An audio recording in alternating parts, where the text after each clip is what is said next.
Good morning, John. What time do you wake up every day? Good morning, Amma. I usually wake up at 6 a.m. What about you? I wake up at 5:30 a.m. and make breakfast for my family. That's nice. After waking up, I brush my teeth and take a shower. I do the same. Then I prepare tea and breakfast. What do you do after breakfast? I clean the house and do some household work. What about you? I go to work at 8 a.m.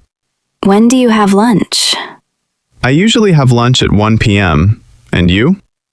I have lunch around 1:30 p.m. What do you do in the evening? I go for a walk and spend time with my family. I exercise for a while and then watch TV. What time do you go to bed? I usually go to bed at 10 p.m. I also go to bed around 10 p.m. That's great. Have a nice day, Amma. Thank you, John. Have a nice day too.